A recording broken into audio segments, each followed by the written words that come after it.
Good afternoon, ladies and gentlemen. This is Hit Play. I am Isaac Jimenez. James Harding is across the screen from me. James, how's it going? You didn't know what you were going to say, did you? No, I didn't prepare this week. You doing good? You say the same thing every time. How do you not know what you're going to say? I don't know, man. I like to, just keep it fresh, keep it casual, whatever comes to me, you know? Okay, I see. Not bad. You know who can't keep things casual, though, is Disney. Good segue. Yeah, some pretty shocking news this week. Scarlett Johansson is suing Disney. Excuse me. She's claiming in this lawsuit that, and this is courtesy of the Indian Express. She's claiming that the film's box office performance suffered due to concurrent release on Disney Plus. The Wall Street Journal, which broke the story, reports that Johansson lost as much as $50 million as bonuses due to the film's release on streaming. I think we kind of called this, didn't we, a couple weeks back when we were talking about it, that Howard's talent that signs these deals to get points in box office returns. How are they going to get compensated properly? Yeah. I didn't think we'd see it come to fruition this quickly, though. Yeah, yeah, especially from an actress like Scarlett Johansson, who was intertwined with the MCU. Yeah, that's something agents are going to have to look out for, I think. Yeah, because I think we even said, like, how do we acknowledge that the subscription increase is because of you, right? Like, What if we add 3 other movies this month, which I think Disney did anyways, and we say, no, you get, X amount because I guess you could look at it like the traffic, I guess, but I don't know. I feel like that's I feel like, especially because these services don't necessarily have to be open. It's kind of like they can skew the numbers in their favor. Isn't Emma Stone doing the same thing too for Cruella? Is she? I didn't hear about that. I thought that she was maybe she's not suing, but she's at least she's weighing her options. Weighing her options is what the articles are claiming. That means they're probably gonna pay her behind closed doors. Is probably what that means. Yep. So here come the dominoes falling. Be very, very interesting to see. Well, I mean, think about it.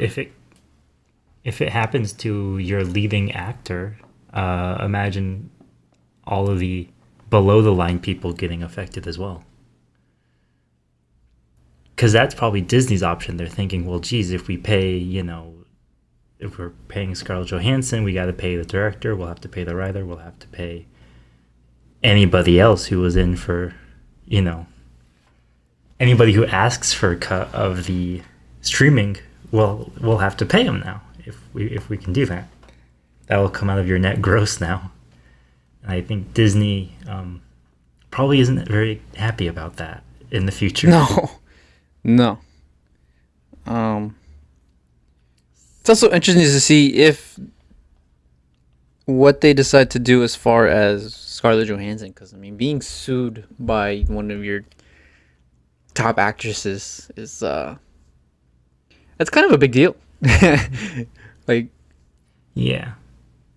That's a level of mistrust there that I don't think is easily repaired. And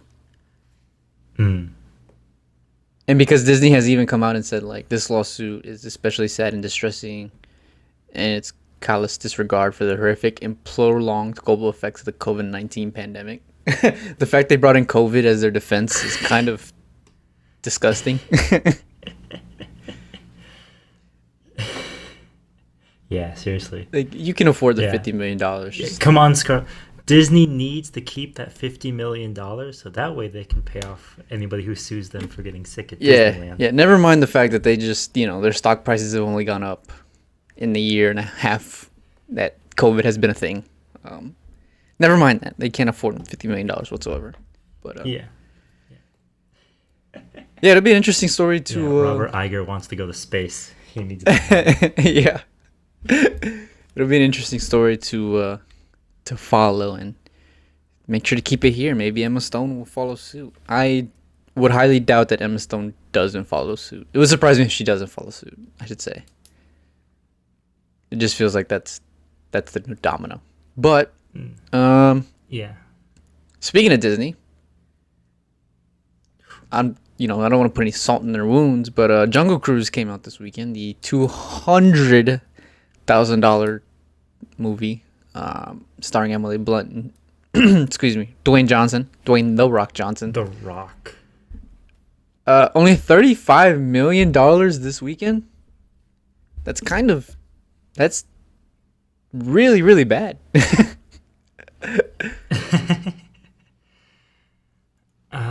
And you can point to the COVID, to the pandemic, but I mean, not Scarlett. Black Widow still made what, 100-something thousand opening weekend? Yeah. Okay, well, to be fair, that 34 million, or 35 million is from the box office, like theaters. It's still, Jungle Cruise still did an extra 30 million from Disney Plus.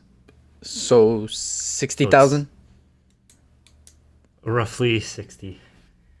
Yeah. That still feels lackluster. It's still bad. Yeah.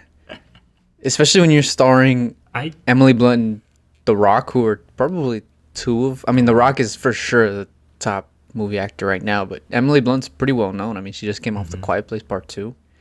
I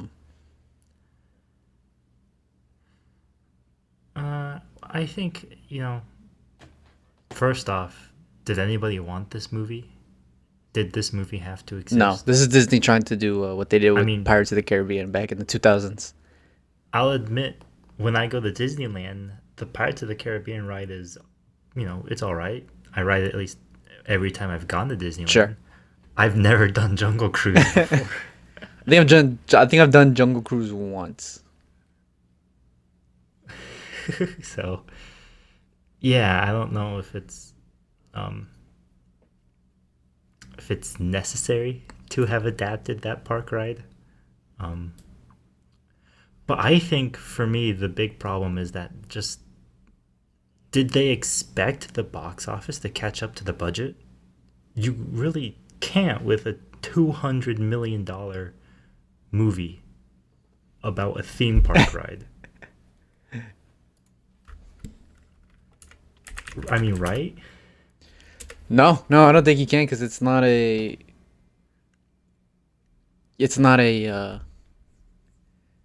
franchise yet, right? So they're trying to make it a franchise, and I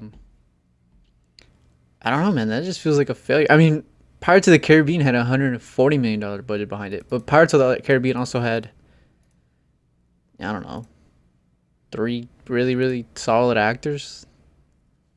4 solid actors. It also came out in 2000. It came out in 2003 when this whole idea of everything being a franchise wasn't yet deeply established. Yeah. I don't know. I think it's a bit of an L for Disney. It's been a bad weekend. It's been a bad weekend for sure. We'll see what goes on with it. But just to round out the rest of the box office this past weekend, Old, the M. Night Shyamalan movie.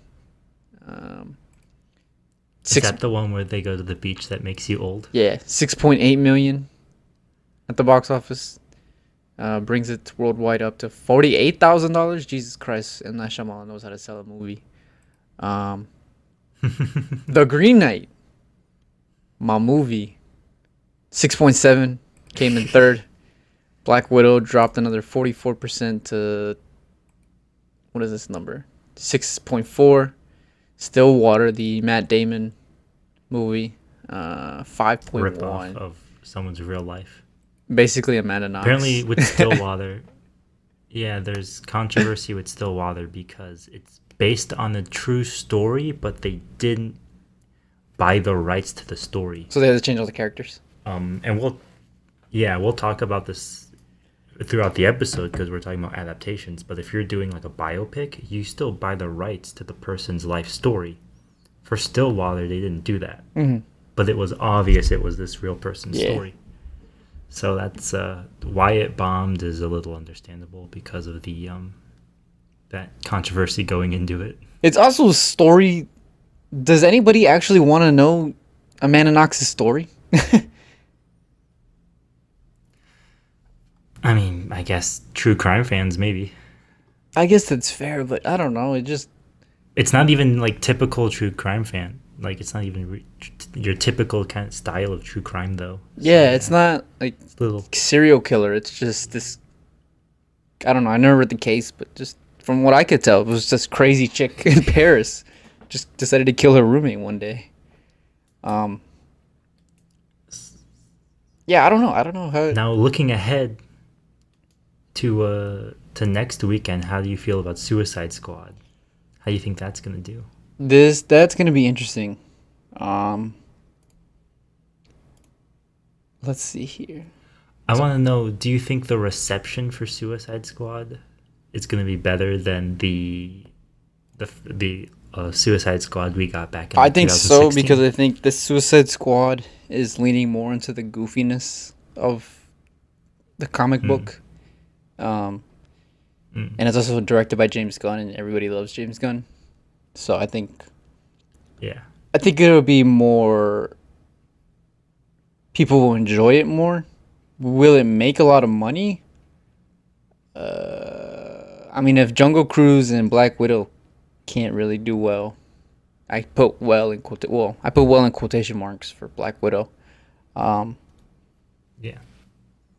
Does it touch? I don't even think it touches Black Widow, if I'm being honest with you. Maybe around 40 million, 45. I don't think it gets to the 60 million that Black Widow had. But we'll see. We'll see. It'll be an interesting one to cover. This pandemic is throwing everything for a loop. And hopefully we get a course correction in the industry. We don't want franchises anymore. But no, we want franchises. We just don't want Disney theme park ride franchises. True. You know there's going to be a sequel, right? Yeah. No. They're going to blame it on the pandemic, and then they're going to be like, no, we got another one. You know how they would do... You know how Disney would do sequels, but they would be direct-to-DVD sequels? They're going to do Jungle Cruise 2, but it's going to be direct-to-streaming. I could see that. Yeah. It'll be like they'll downgrade Dwayne Johnson, but keep Emily Blunt. Discount Dwayne Johnson. Yeah. They'll get like...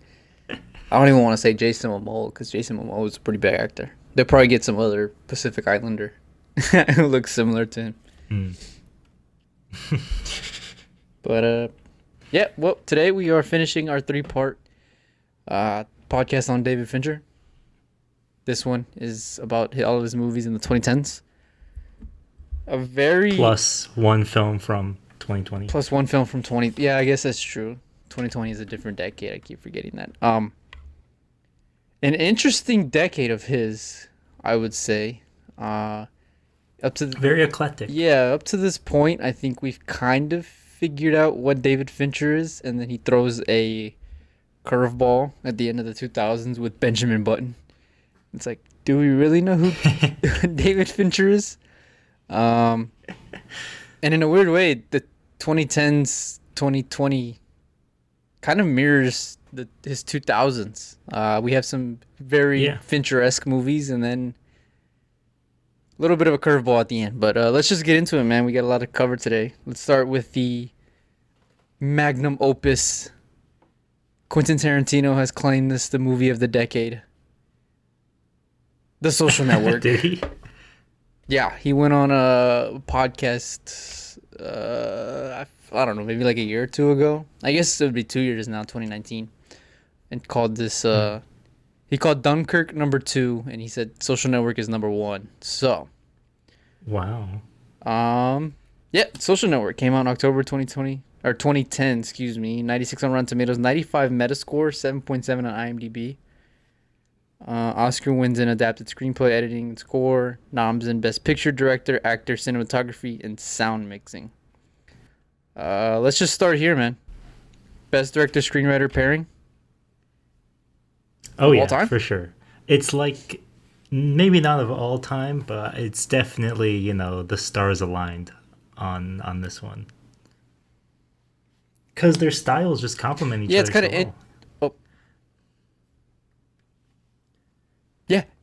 That was gonna be my first point. Was Aaron Sorkin is very known for, I guess a lack of a better term would be, he's kind of like a sword master with words. Like you're watching a sparring match with dialogue, and Fincher is this heavy visual director who uses visuals to tell his story, and that pairing of a director who knows how people talk and is kind of a little bit quippy, and maybe a little bit pretentious with his dialogue. He likes to listen to his characters speak, but I think it loads Yeah. itself well to the Social Network, and I'm very surprised on how well this movie has aged. Almost, what is it, 11 years now? Almost 11 years in October.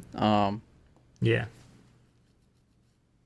Let me ask you this: did I don't know if you rewatched this recently, but did you get a different meaning behind the movie from the first time you watched it back in the day to, modern day Facebook and what Facebook is nowadays? You know what's funny? I wouldn't say I got a different meaning from it. I think in terms of the filmmaking itself, I got a better appreciation for just what David Fincher and Jeff Cronenweth, the cinematographer, what they really did with such a information and dialogue heavy movie. Because here's for me, what's funny, or at least ironic, is I don't use Facebook. I I had an account, but I deleted it like a long time ago. I never used it, and so for me to even find this movie interesting, might be a little like not what you think people who are into Facebook would like the Facebook movie. Sure. But for me, what I love about this movie and the meaning I have found in it has just been in how well crafted and put together it is from a technical standpoint, at the very least. But what about you? I assumed you got a different meaning out of it the second time versus the first time. Yeah, because the first time, in 2010, Facebook was not even almost 5 years, or a little over 5 years old. I think Facebook was in 2004. It was founded. So we're not even talking. We're talking a little more than half a decade that it's been around. So people are still, it's still a cool thing. It's still a hip thing in the culture. It's it's the alternative to MySpace. It started this whole thing of Instagram and Twitter, and started social media, and everybody, social media was such a craze of this new technology.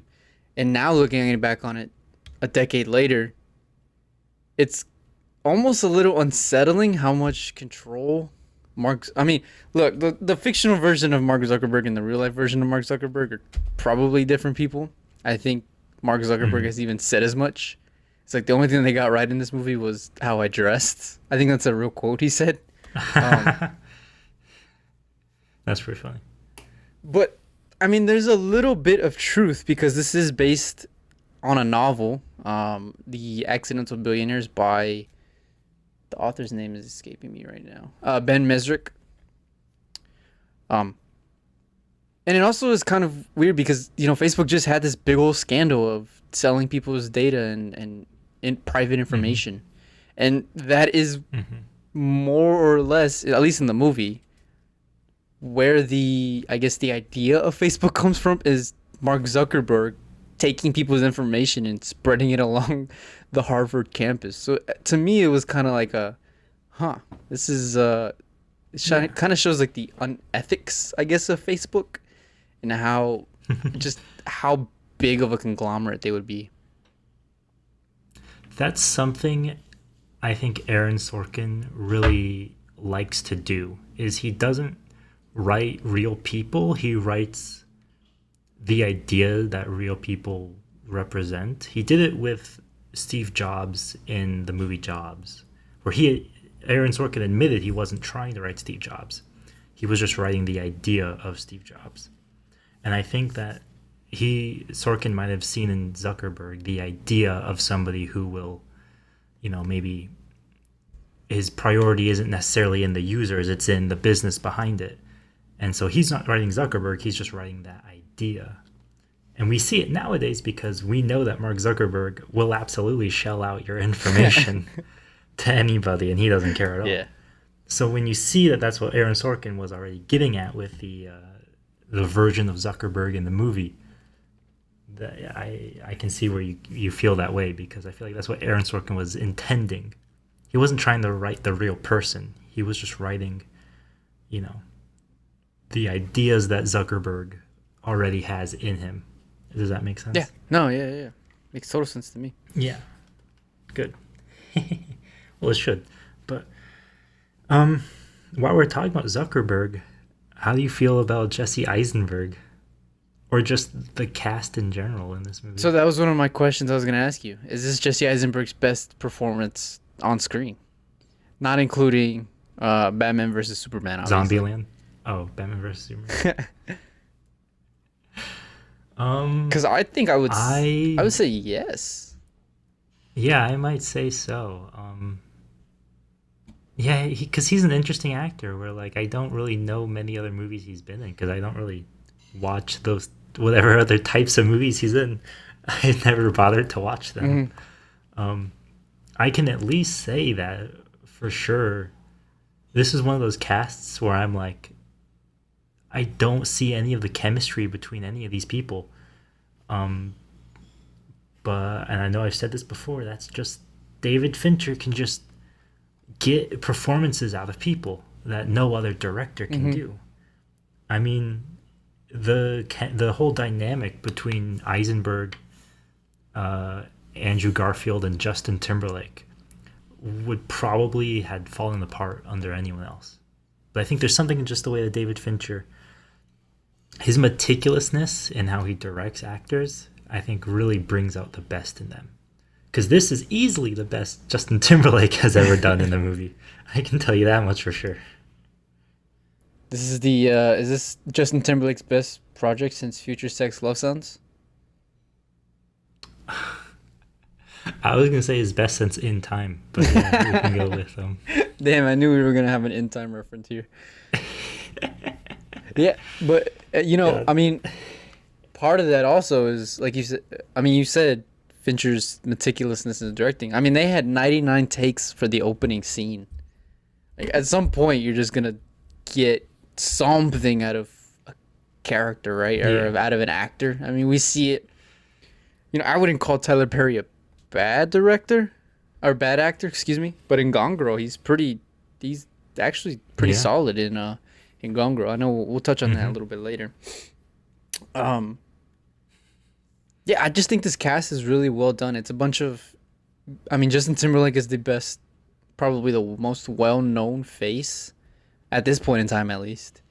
And yeah, because Andrew Garfield hadn't done Spider-Man, had he? No, Andrew Garfield hadn't done Spider-Man. I think Eisenberg had just either done Zombieland or Zombieland was coming. Okay, so this is a year had already done Zombieland. After. Yeah, this is a year after Zombieland. Okay, so he's kind of a well-known actor. Everybody knows him as the guy from Zombieland. Rooney Mara, this is kind of her big break. Well, this is her big break into her big break, which would be, her next film with Fincher. Other than that, Armie Hammer wasn't a big name. He goes on to do The Lone Ranger and Call Me by Your Name. Two big hits. So, it is kind of interesting that a cast of relatively unknowns works so well. But I think that's also kind of Fincher's thing, is taking these actors who are on the cusp, of either going into stardom or making them stars. We saw that with Brad Pitt in Seven. We saw that with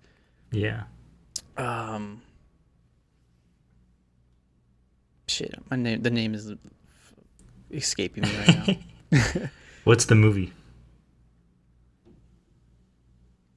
Fight Club. Sorry, yeah, Jared Leto. Jared Leto. We saw that with Jared Leto in Fight Club, and then in Panic Room. Don't worry. If there's any actor who you can forget exists, allow it to be Jared Leto. Hey man, he's only the fourth best Joker. Put some respect on his name. Out of 4. No, but yeah, it is pretty cool. Let me ask you this: does the inaccuracy is that an issue No. for you? You don't even have to finish the question. The answer is no. Just because, one, I don't care about Facebook whatsoever. Sure. So they could have said that Mark Zuckerberg was like a serial murderer, and I would have been like, it's still a good movie. I don't care. It doesn't bother me. Yeah, no, the inaccuracy doesn't bother me because it's one of those things where it's like the story they're telling, like I said, it's really more about the ideas behind Facebook than it is about the legitimate founding of it. Mm-hmm. At least I think that's what Sorkin and Fincher were trying to do. Nonetheless, they're still real people and they're entitled to, what's true, what's not true. We don't want to get one of those things where it's like the movie Amadeus, where it's like everyone thinks you're the bad guy because one movie portrayed you as a bad guy and nobody questions otherwise, despite the fact that you were not a bad guy. As I think Eduardo Saverin, who is Andrew Garfield, has been like, hey, the way I'm portrayed in the movie was like nowhere near what I was like in real life. Calm down, guys. But no, it doesn't bother me. No, not at all. Do you have, because this is one of those films where, I don't know, there's something about the way it looks to me and the way that it's just pieced together, the story, that is just very captivating. Like I could come in at any point if it's on TV and I'll start from any point. I feel like I have to watch the rest of it because it's so well put together. Do you have a favorite scene or a favorite moment or something like that? Because what sticks out to me, one scene that sticks out to me is the Justin Timberlake and Eisenberg are in a nightclub. And I remember the music that plays is so incredibly loud. You can barely hear the dialogue. And I'm like, for some reason, I've never seen a movie do that. I've never seen a movie bother to actually put a movie characters in a loud situation. And it's so loud, like it would be in real life, that you can't hear people And it works. talk. Yeah. And I remember watching this movie in a class, and someone was like, I didn't like that because I couldn't hear them speak. And I was like, well, fair. You still can't hear them talking to each other. But I appreciate that weird little attention to realism. I don't know. That scene has always stuck out to me for some reason. Yeah, that's just Fincher being Fincher and just doing something that's completely unorthodox when it really, even if he went conventional with that, I don't think anybody would fault him. But because he kind of adds like a little bit of Fincher magic, if you will, it really just elevates this movie. And another thing that I don't think would have worked in if any other director, screenwriter did this, but it works for these two, is the use of the deposition as kind of like an exposition / flashback / flash forward, like the cutting between the two depositions. How do you feel about that? Let me just ask about that. Do you appreciate that? Well, first off, it's something that Fincher has used frame narratives like that before, such as in Benjamin Button, for example. Yeah. At least I had complained about it in Benjamin Button. Yeah, but in Benjamin Button, we don't get snappy dialogue like, did that answer your condescending question? Or whatever Eisenberg says. Snappy dialogue, but we don't get dialogue, but we also don't get like character development out of those the frame narrative. Mhm. So I would say that I don't mind it in this movie, especially because it it's so here's the difference I would say between Benjamin Button and Social Network, the frame narratives, is that in Benjamin Button, it's an entirely separate story from the Brad Pitt story. Mhm. It's the mother in the hospital who's dying, whereas the Brad Pitt story is just about Brad Pitt. But in Social Network, he's dealing with the Winklevoss twins both in the frame narrative and in the telling of the story. Like they coincide with one another, as opposed to literally, just saying, "Let me tell you a story about one day," blah blah blah blah blah. That's why I think it flows better when you go back and forth between the legal stuff and the Facebook stuff. Yeah, That's just how I feel, though. you're wrong. Personally. I never answered When- your question about my favorite scene. I think my favorite scene would be. I mean, it's got to be the Andrew Garfield scene where he's, Mark. He Mark! smashes his keyboard. He's wired in. What? He's wired in. How about that? You wired in now? That scene is just, God. That scene makes me sad, kind of. It's like, damn, you would do that Oh, to your yeah. own friend. Yeah, seriously. It's It's sad. the ultimate But it's- anticlimactic climax. climax. movie. Yeah. Yeah. Because you would. It's like you want them all to win and they all lose. Yeah. That scene's funny. I think my second favorite scene, I would say, and I think it's a very underrated scene, is when the twins are talking with their friend, and the dad's lawyer over the phone, and they're just chatting about what they should do. And there's a funny line in there where he's like, what do you want to do? Hire a lawyer? He's like, no, I want to hire the Sopranos to beat the shit out of them. It's like, we don't need to do that. Exactly. There's 6'4", I'm 6'4", 220, and there's two of me. It's like, goddamn you, Sorkin. That's that's only a Sorkin thing that he could say. Yeah. Oh, man. Yeah, I think, and you know what? I'll say this too. In terms of the presentation of, because what's interesting is that oftentimes people will portray the interest in social media or social networks as being very vapid. And I think Sorkin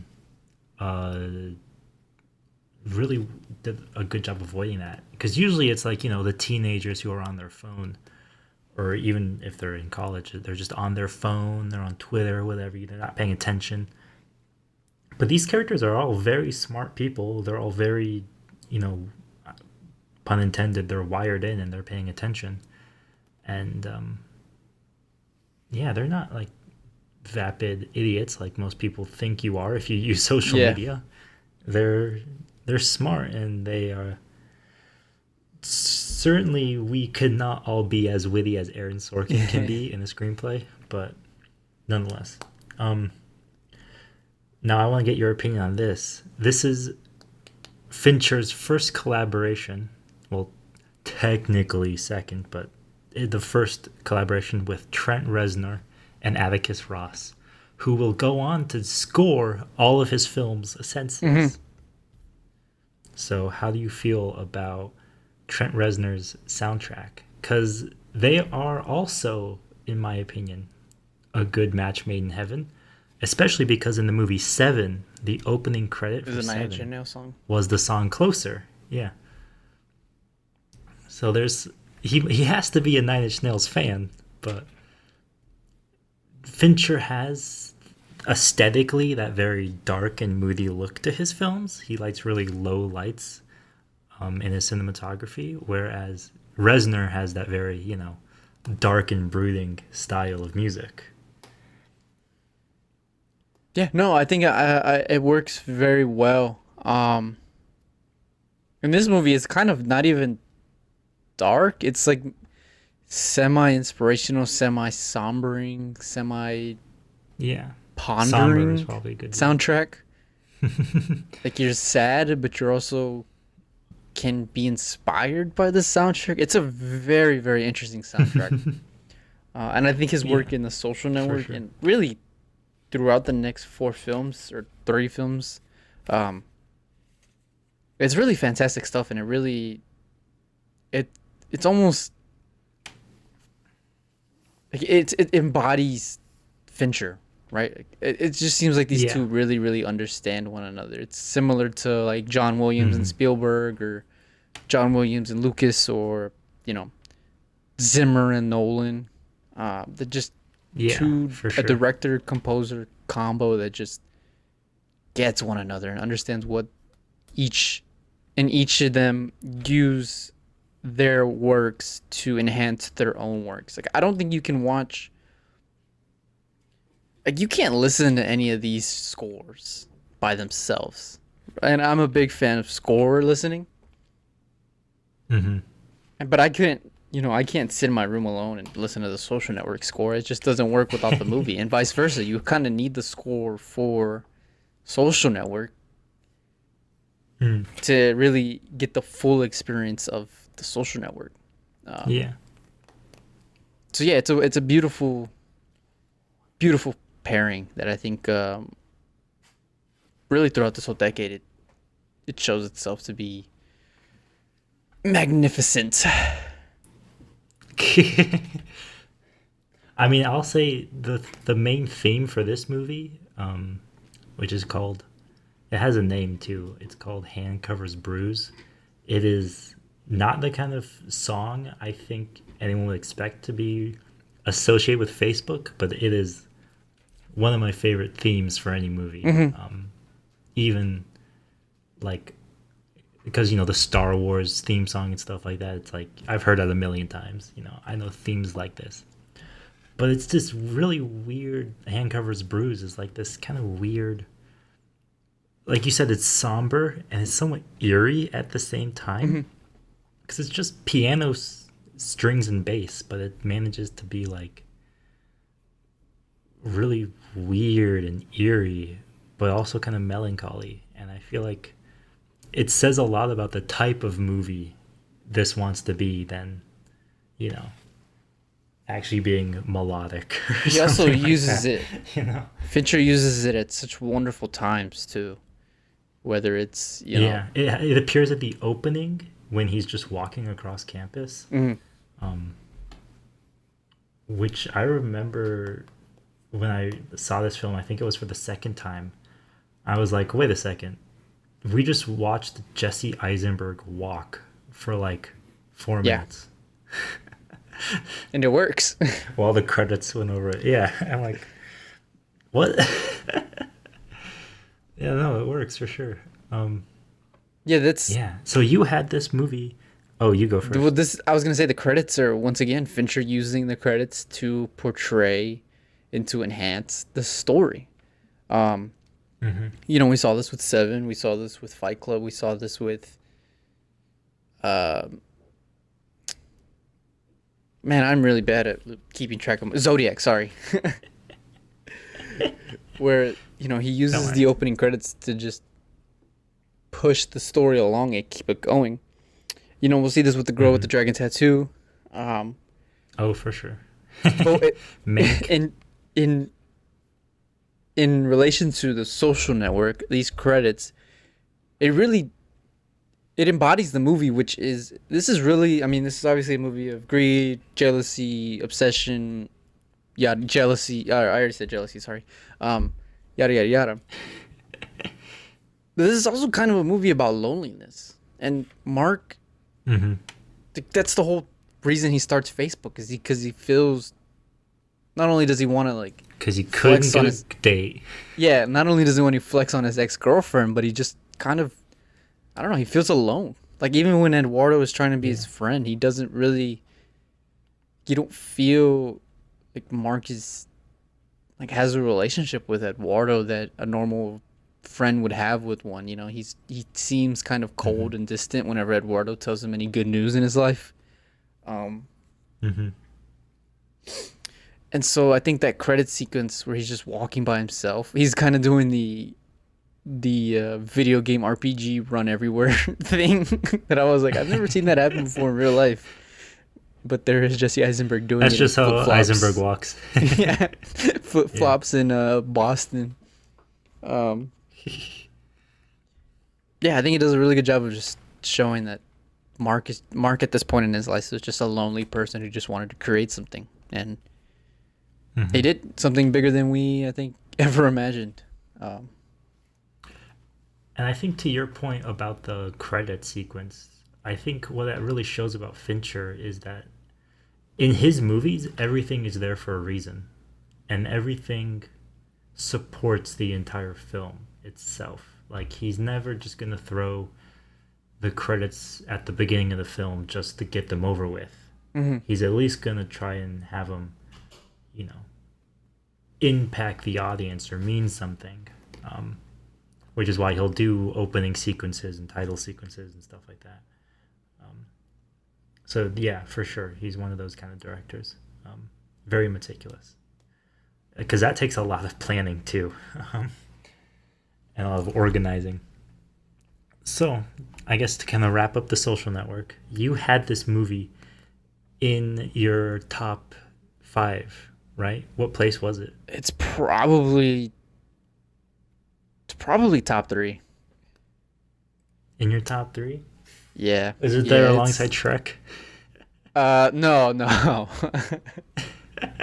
It's not right next to Shrek. I wish. No, Shrek is towards the bottom of my top 10. But yeah, The Social Network. I really can't find any flaws with this movie. Can you? I have heard people complain that the dark lighting was a little unnecessary. Because it's a movie about Facebook, it doesn't have to be so, Ominous. serious. Yeah, so ominous. I've heard people say that they don't like it because they just don't like the Eisenberg, his character, at least his portrayal of Zuckerberg. He's kind of, like you said, an alienating kind of person, and or ostracized, I guess. But other than that, I mean, I don't have those complaints myself. I love this movie. I've seen it multiple times, and it just gets better every time because there's just so much to appreciate. I mean, we didn't even talk about the fact that there are so many visual effects in this film without any of them calling attention to each other. I think the visual effects it took to take Armie Hammer and make him his own identical twin took more effort than, like, most Marvel movies would And it's so seamless. a visual effects team. Yeah, it's like you don't even notice it. Half of the visual effects in this film just fly under the radar because there's such little edits. Yeah, no, for me this is just such an incredible movie, for sure. Probably in my top 10, I would say. Yeah. At least would get S tier. If we're ranking, this is in the S tier, along with Zodiac. Yeah, I would agree with that. I think your category is with that too.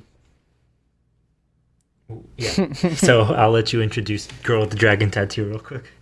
All right, this is Girl with the Dragon Tattoo. 87 on Rotten Tomatoes, 71 on Metascore, 7.8 IMDb. Won at the Oscars for Best Editing, nominated for Best Actress, Cinematography, Sound Mixing, and Editing. Had a $90 million budget, $239 million at the box office. Based on the Swedish novel, The Girl with the Dragon Tattoo, which is a series. Yeah, it's a trilogy, I believe. Did you ever read those books? No, I did not, because murder mystery books like that just don't interest you? Fair enough. I always thought that they were those kind of books that were like, for housewives, For some reason they get marketed murder mysteries. I think it's just because they're easy to read. Yeah, true. Not to say, that I read Charles Dickinson on the weeks, during the weekends or anything like that. I'm just, Yeah.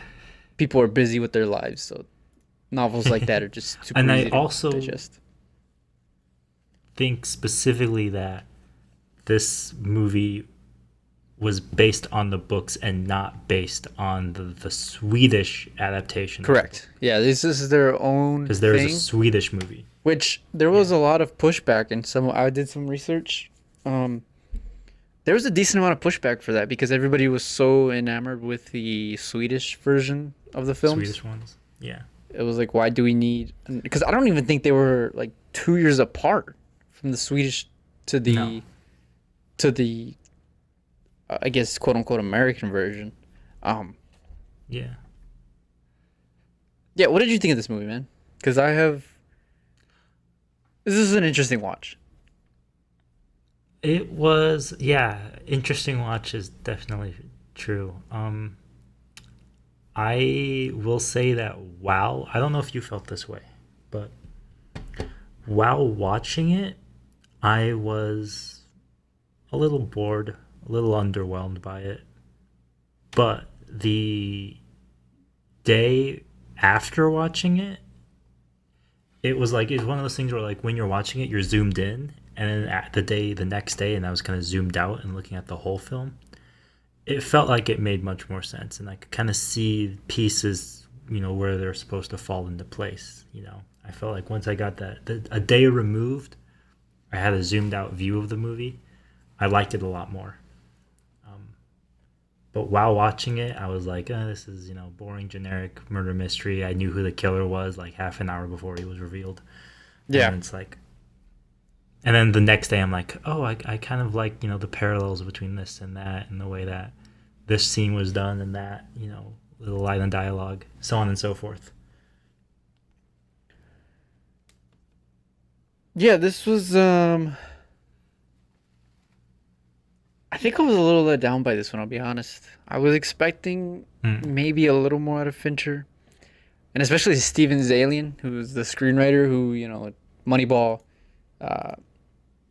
Irishman, Gangs of New York, American Gangster, Schindler's List, he's got some chops to him.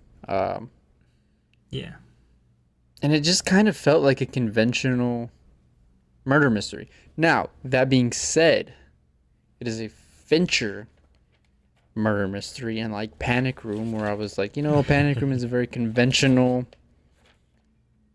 home invasion movie. This movie also has some Fincher pizzazz, whether it's, the editing, the opening credits, which are phenomenal. Probably, I don't want to say my favorite credits, but they're pretty good.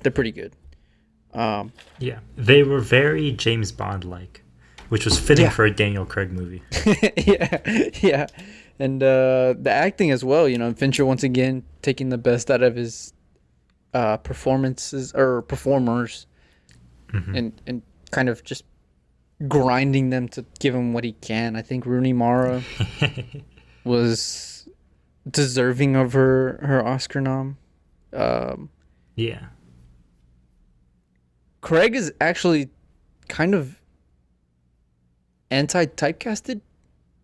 I don't think we've ever seen Daniel Craig in a humble, humiliated role that he is in this movie. And I was gonna say for sure what stands out is that he plays the guy who's kind of down on his luck. And he's also kind of dumb. He's not stupid in the sense of he's a dumb guy. Obviously, he's a very smart guy. He's an investigative journalist, a successful one prior to his allegations, is what we're led to believe. But I don't know. He just does some things where I'm like, James Bond wouldn't do that, or, the character in Get Out wouldn't do that. Whatever, I forgot the name of the character he plays in Get Out, but I'm like, he wouldn't do that. And I'm like, oh, this is actually pretty good because this is we're trying to differentiate James Bond from Mikkel. Yeah, I really liked the acting in this movie. I'll say that much. Yeah. I specifically think Rooney Mara did probably the best version of this character that I could possibly hope we would ever get of a character like this. I haven't seen the Swedish version, but I don't. I would say that this Rooney Mara just does this character much better. And I want to ask you, what do you think of the character of what's her name, Lisbeth? Lisbeth. Swedish. Sorry. Yeah. Well, she's extremely an extremely damaged individual, to put it lightly. Yes. I don't know, man. I like her. I want to ask you this though. I'll ask you this specifically. Okay. This kind, like her attitude, or at least her personality, I feel like, is something I feel like I often see in like male characters who are, this is kind of like a weird, more twisted. That might be the wrong word, but like if Jesse Eisenberg's Mark Zuckerberg, like mixed with Sasuke from Naruto, that would be this character. I feel like, and I feel like we only see that for male characters because the only two I could name are Mark Zuckerberg and Sasuke, who are male characters. So I think she definitely did just a fantastic job. Yeah, it kind of shows the state of female characters in Hollywood, at least at this point. When yeah, we basically when we have to go to Sweden to get good. Yeah, we have to give out, stereotypical male roles to female. However, I want to ask you this: something about the film that I didn't like and was very bothersome. Do you think the film had to be set in Sweden? Honestly, I didn't even know they were in Sweden until like an hour in. Really? Yeah. I mean, for me, the issue with that decision is, first off, they made a Swedish adaptation that takes place in Sweden. So it felt kind of like redundant to a degree. Like if it was set in England, I think it totally would have, especially when you have people like Daniel Craig, who, is English. But, yeah, I don't know. I didn't like the fact that they said it in Sweden and they gave everyone Swedish accents. And I mean, everyone who doesn't already speak Swedish, because Stellan Skarsgård is in this movie. So, I just didn't like that decision. To put it in Sweden? I felt like it was, because, I don't know. Yeah, I could. Just the fact that there was. I could see that because we're led to believe this is a very powerful family / corporation, and maybe I'm speaking from an American centric point of view, but like, I don't know. Am I supposed to care about a Swedish mining / manufacturing company? Like, yeah. I understand what you're saying. There's no to a Swedish audience that makes sense. To an American audience, it doesn't make sense. Sure, correct. Like, and that's just a stereotype. What I took issue with it was not really conceptually setting it in Sweden, just the fact that there was a Swedish version of the movie, and it's like, well, let's do something different. If you were going to do an American version of the movie, you could set it in America. There's nothing wrong with that. That was just me personally. I didn't like that. Yeah, no, I would agree with you. My next question is, what do you think of the violence in this Oh, movie? man, this stuff was...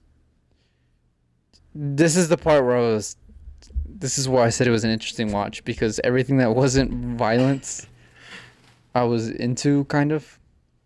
More or less. But man, was this a hard watch to get through with all the sodomizing Rape. and rape and all that other, you know, it was just it's heavy. It's a heavy watch for sure. Um, I don't think I have any intention of rewatching this movie anytime soon for that. Just because those aren't the movies that I like. Um, yeah, yeah. Did you have any issues with that? With the violence, yeah, it's one of those things where it's unpleasant to watch, but reading up, because I read beforehand, I basically just read the entire Wikipedia page before I watched it, and seeing that Fincher wanted that to be a theme in the film was violence against women. Mm, Once I got to those scenes, I was kind of like, I was trying to pay attention to like, okay, how is he going about it? What is he, purposely showing us or not showing us? Or what parts of it is he showing or not showing? Um, but I think that it's for me, it's one of those. For some reason, I don't want to say that I like it as a theme, but it's not something that's often explored in media. Um, something the male gaze, but I respect it when people take on violence against women, specifically in this case sexual violence. It reminded me a lot of a book called 2666, which is all about female homicides. Where it's one of those things where it's like I hate reading descriptions of violence against women, and I hate having to watch it, but I understand why you're doing it. I just want to see how he is doing it, you know. hmm Both in the plot, because it comes around where the guy gets tattooed, "I'm a rapist pig," on his chest. So there is, within the story, there is the, I don't think redemption is the proper word, but there is like, it comes full circle, I guess. There's karmic resolution in it.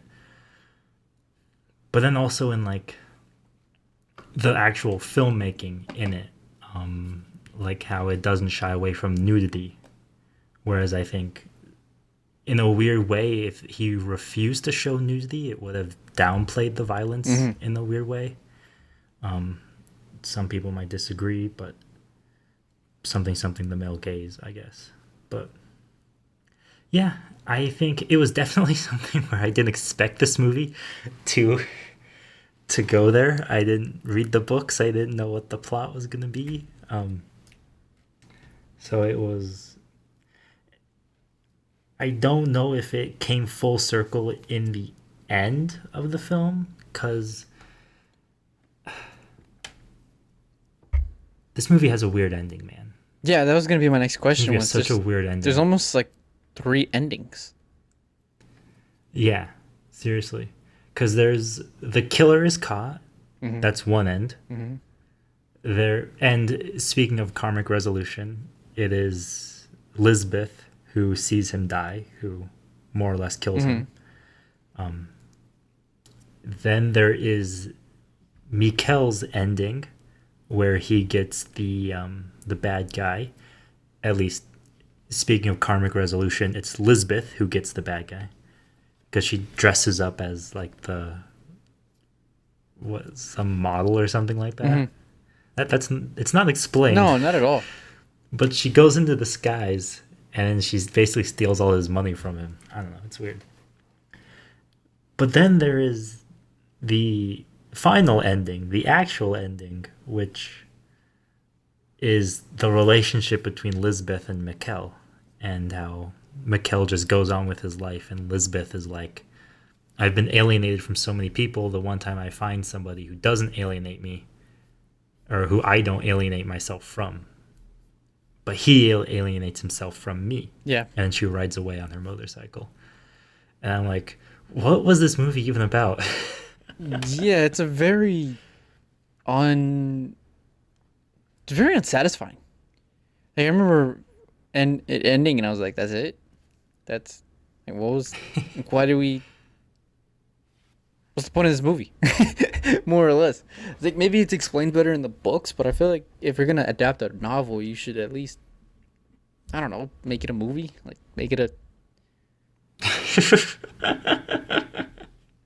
make it like I don't know, like beginning, middle, end. You know, basic movie structure, and there's really no end. It's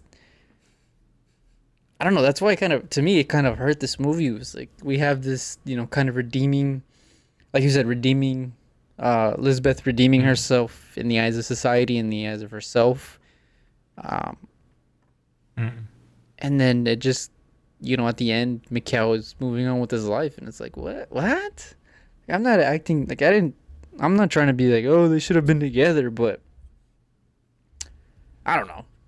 It left a lot to be desired, that ending, which is so weird because Fincher's. It felt like that's like Fincher's whole thing is endings that leave you satisfying. Yeah, they're not sad. I wouldn't say satisfying, but resolute endings with a sense of closure. Yeah, resolute endings that you were talking about bookends. Iconic. I remember last. Yeah, and this movie lacks it. Yeah, it feels like this film has a lot it wants to say, but it has an obligation to the murder mystery that prevents it from saying whatever. Like it's almost like there's the killer and the Harriet. That's her name, right? The girl Harriet. I believe so. The Robin Wright character. Yeah, there is the her story, which is the plot. And the film wants to do this other stuff, it wants to talk about this other stuff, at least. It wants to talk about the Lisbeth stuff. But it constantly has to let itself return back to its main mystery. Which doesn't really have, technically it has to do with the theme of violence against women, but it doesn't explore it as much as the Lisbeth stuff. Yeah. It just kind of parallels it, in concept at least. But yeah, it's and that's what I'm talking about when I say that when I watched it, I was like underwhelmed, and then the next day I remember thinking back on it and kind of being able to see, all those individual pieces come together. It's just. You want that to happen as you're watching the film, not the next day. Sure. And even the murder mystery itself is a little unsatisfying. Yeah. Because when they catch the killer, it's like it goes from like 0 to 100 real quick. We both know. We could see who the killer is from, miles away.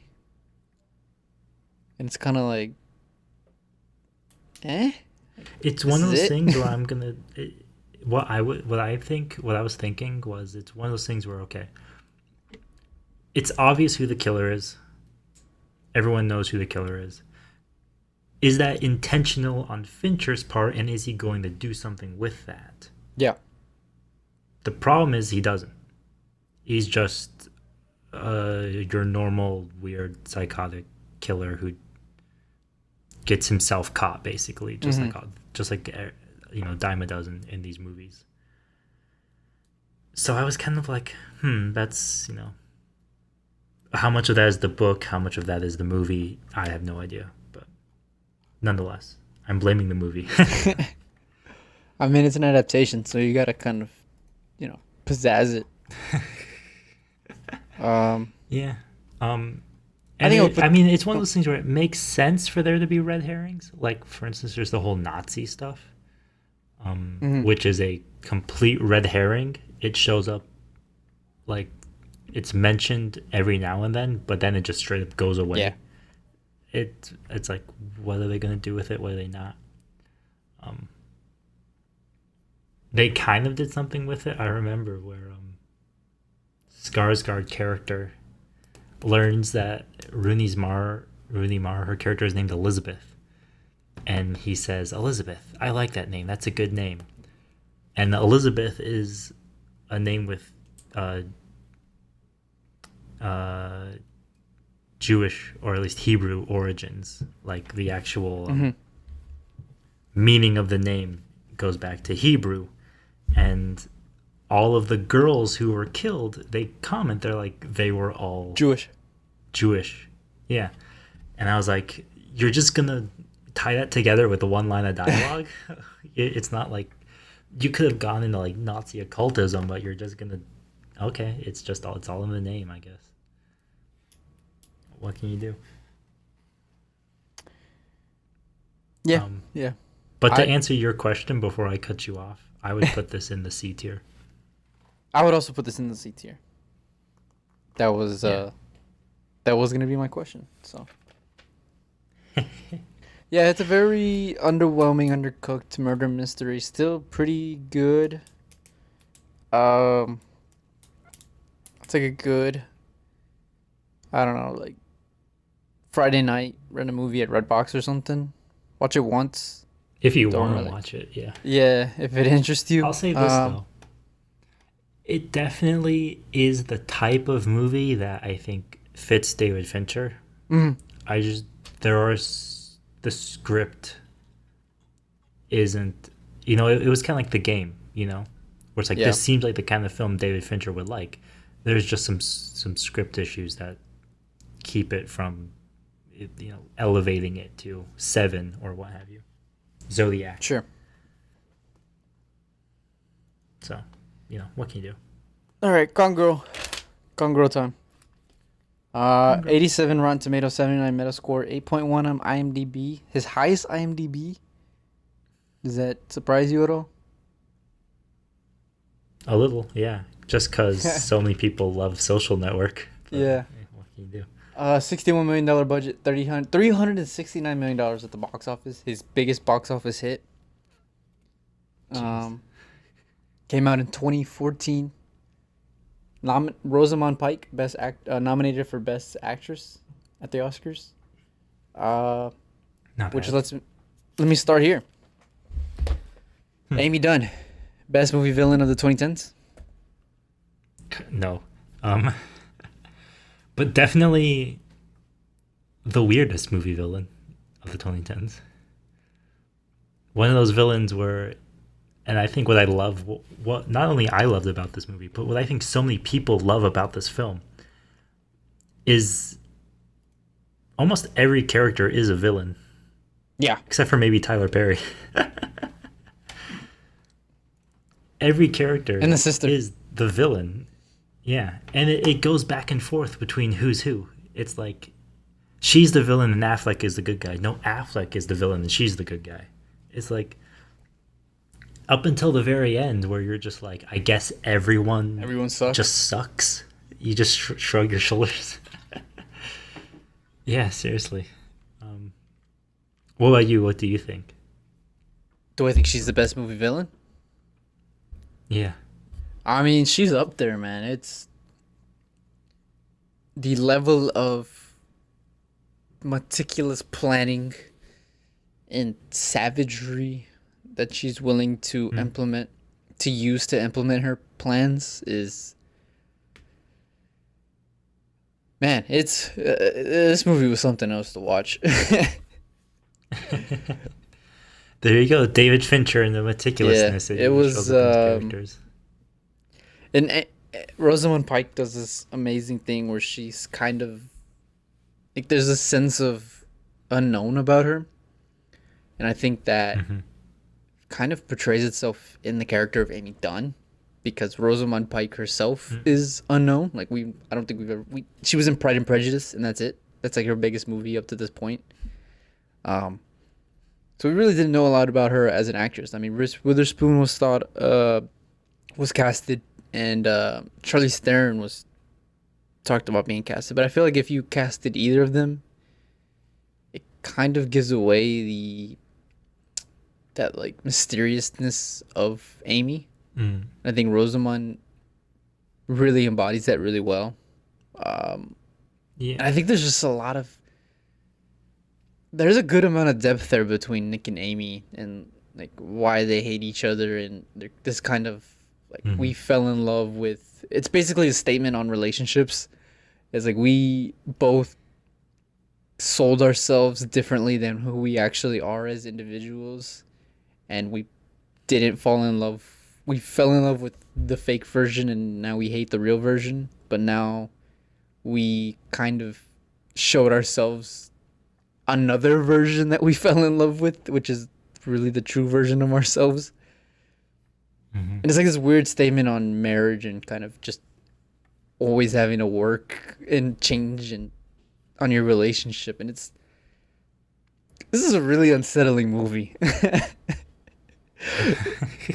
Really, really All unsettling. right, so let's talk about the not unsettling parts first. Easily for me, one of Ben Affleck's best Oh yeah. performances. Same, I would say, with Neil Patrick Harrison and Tyler Perry.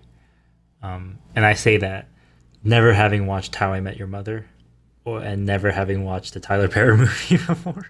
I don't know, man. 'Cause I didn't Tyler care. Perry's pretty good in Medea Goes to Jail. Just saying. Just saying. I believe it. I believe it. Snubbed at the Oscars once again, but Oscars is I too think white. that's just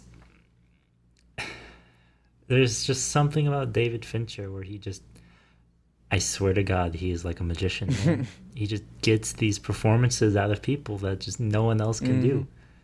Um Maybe the secret is shooting 100 takes, but I doubt that. Just exhausting your actors Yeah. to the point.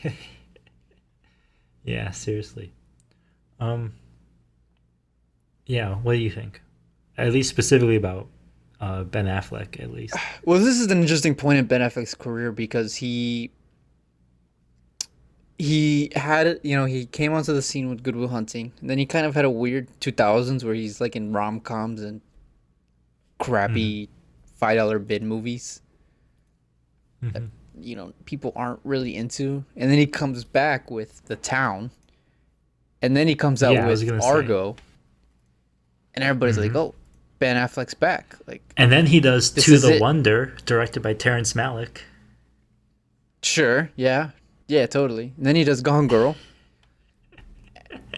and then he tries to do this.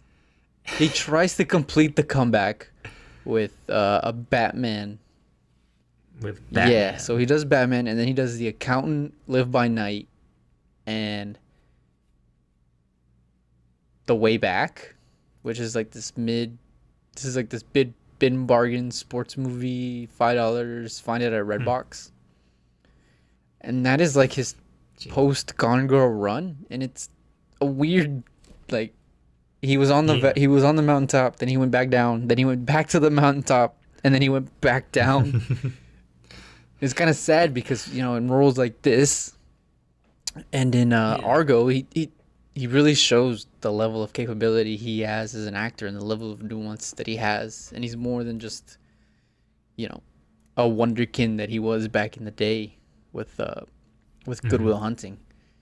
Um, yeah, I would agree with you. I think this is his best role easily. He has this level of tiredness, but also goofy charisma to him. Whether he's smiling in front of the picture of his dead wife or smiling with random strangers when they ask for a selfie.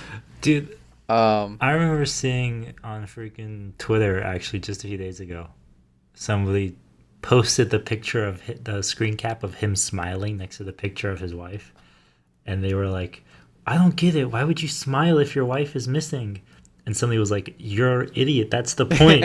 yeah, Did you not watch the movie?" she based her whole escape on her husband being stupid. Yeah, pretty much. It's kind of Um, yeah, it's crazy to see a character like that just be mhm. dumb at every possible point where you're like, dude, just stop. Just think for 2 seconds. But he can't because he's just a regular human being. Yeah, It's pretty funny. he's just a regular idiot. What can you do? I would also say that the soundtrack in this movie stands out much more than it did in Girl with the Dragon Yep. Tattoo. Personally, for me, again, it's Trent Reznor and it's Atticus Ross. Atticus Ross, by the way, for people who don't know, he was also a part of Nine Inch Nails. I know Trent Reznor.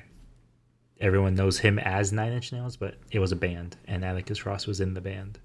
So, yeah, there you go. Anyway, that's beside the point. I want to ask you this though: is this possibly, in terms of the cinematography, one of the brightest David Fincher movies? I mean, it kind of has to be. He's always getting hit by cameras. He's always getting his picture taken or in front of a camera at a press feel like conference. This movie and Benjamin Button are the most scenes that take place during the day in a David Fincher movie, possibly. Possibly. But do you have a particular favorite like moment or scene in this film? Because for me, I like all of the Neil Patrick Harrison stuff. Because you're kind of like, where is this going? I have an idea, but I don't know. And then they hit you with, it's like, oh, blood on the mattress. What the heck? Personally, for me. That scene was a jaw-dropping moment where I was like, no way, she's not actually going to do this, is she? And then she does it. I'm like, oh my God. The 5 minutes before where she's setting him up. I'm like, what is she doing? Like, what's going on? And then she does it, and I'm like, oh my God, what the hell? I don't know, because this movie doesn't really have, to me at least, like a scene that I'll continuously rewatch, like The Social Network or Fight Club or Zodiac. I don't really have like a top scene where I'm like, I gotta rewatch this. This is good. Maybe it's because it's kind of similar to Seven in the way where it's like, because it's the whole mystery of what's going on. How is it going to resolve? It kind of, because it builds on itself so much, it feels like you got to watch the whole thing, Yeah. Yeah, this is, you have to kind of watch the preceding scenes to get the sense of the scene that you're watching. The meaning behind each scene. Yeah, it's weird in that way. Another standout scene for me is when she's at the motel by the pool and she meets another woman who like helps her out. I guess you can say. Yeah, no, this is such a it's a good movie. It's hard to talk about though, isn't it? Kind of. I will say though, the Tyler Perry scene where they're at the end, where he's sitting with Ben Affleck and the cop, and he's like, man, she got you, man, more or less. And Ben Affleck is just like, damn, she really did get me. And then he gives the wonderful line of, you two might be the most fucked up people I've ever seen, and I specialize in fucked up. I thought that was such a wonderful line. And for Tyler Perry to say it the way he said it, just, it's good stuff. But I do have a question, because this movie does touch on two topics that I think surprisingly, or not, I don't want to say surprisingly, but they more or less are part of our modern society. The first one. We live in a society. Bottom text. The usage of modern media to sway public opinion and public perception. I mean, even Ben Affleck references that. It's like this meta commentary on, CNN or Fox News or whatever, where he's basically just like, they hate me, they love me, they felt bad for me, they want to kill me. Now they hate me again. And now they love me again. It's like, man, that is... I mean, that is media this day. Where, like, as soon as they catch whiff of you even remotely messing up, or allegations of you messing up, whether or not they're actually true. This movie predicted cancel culture. Yeah, really. I mean, it really did. Yeah. Just It everybody also in a willing to weird way drop you. predicted the yeah, it also in a weird way predicted the like celebrity immunity because Rosamund Pike, Amy is a author and she's a best-selling author. People love her children's books.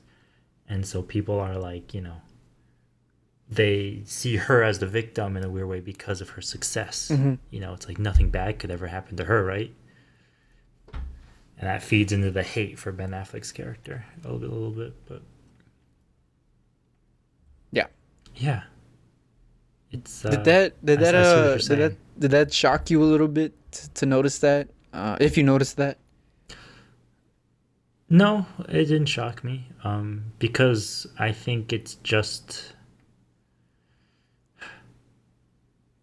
Well, I will say, no, it didn't shock me, but I definitely did appreciate. I think that would just naturally arises from using media, and the what's the word? The advantage of casting Ben Affleck in that role is that he himself has been on the receiving end Yeah. of a lot of praise and a lot of Yup. flack, and he probably understands that. I'm sure David Fincher understands that working with people like Brad Pitt as well, for sure. So I feel like that was just that naturally arose from including media anyway in the story, and this is based on the book, so whether or not that is all in the book, I don't know. I've heard amazing things about the book, by the way. I have had a lot of people tell me to read it. But yeah, you said there was a second thing. What was the second thing? Well, the second thing is this theme of I don't want to say gender, but it's this No, that's a part of kind of like how we can't. Well, I don't want to say just gender, but like this, well, the sexual abuse stuff that's been going on, and we're trying to listen more and more to people who speak out against sexual abuse, and yet what this movie does, it kind of is another meta commentary on women can sometimes be as manipulative as men, and sometimes we can't trust women as much as we think we should, especially in cases like As you were saying that, the FBI I or came not the across FBI, this sexual yeah. abuse. As you were saying that, I came across this quote from Gillian Flynn, who wrote the book, where she said that that Amy is intentionally written to not conform to the perception that women are innately good characters, and that they have the ability to be bad people. So I feel like that you're right to comment on that because it's baked into the film on purpose. Yeah, it's an icky thing to talk it's a about, theme of the film. but I Yeah. think it's an important thing because we hear a lot of stories about people who are falsely accused of allegations, whether that's major celebrities or just some guy down the street. We're hearing stories about that, and it's kind of a sad thing that we can't just learn to have a little bit of nuance, and it kind of goes hand in hand with that media, the theme of the media. We just kind of need to learn to think and actually get the facts before we form an opinion on things, and especially in this modern day of where we're at, it just seems like as soon as something goes live, we need to have an opinion immediately, and we need to stand on one side of the picket fence. Man, if you want to see a movie about false accusations, go watch The Hunt. It's a Mads Mikkelsen movie. That movie will make you tear your hair out of your head in frustration. Trust me. It just came out, no? No, that movie came out in like 2011 or something like that. That's a bit of an old movie. Oh, I got the wrong one. It's Danish too. Oh, 2012. I was close. 2012. Yeah, Mads Mikkelsen. That's a good movie. And that movie also deals with people's perceptions of victimhood in a different way because it's about a town, whereas this is more about like media perception about stuff. But nonetheless, since you brought it up, that movie I would recommend if you're interested in seeing that on screen. Although it is from a male perspective, whereas this movie is more from the female perspective. Yeah. But any final thoughts on Gone Girl? Last one doesn't really show the FBI in a good light. That's all I'm gonna say. Good. You know, it's unless it's a cop movie, the cops are almost always incompetent. Yeah. So what can you do? There's Yeah, Gone Girl. I think I would put it in the movie. They can't do their job. I think I would put it in the A tier. I'd put it in the B tier. Interesting. I would put it in B. I don't really know why. I just feel like that's where it goes. Because here's the thing, though. For as good of a movie as it is, I don't think it has a lot of rewatchability. No, I would agree with that. Maybe that's because of the subject matter. Maybe that's just because of the tone of the film. Although Zodiac is in the S tier, and that movie's about basically a guy who wants to kill children. Yeah, so, yeah. You know, wherever my priorities are, I don't know. But well, you know what's interesting is just this is now going to be. We'll get into Mank, but this is 3 straight Fincher movies where I don't really want to rewatch them, and it's like, is Fincher going too far? Or so you're saying Social Network, Girl with Dragon Tattoo, and Gone Girl? No. I'm saying Girl with Dragon Tattoo, Gone Girl, and Mank. Gone Girl and Mank. Yeah. You know, I think part of it is because I know I've said this before, but he just he's okay with making movies just to entertain people.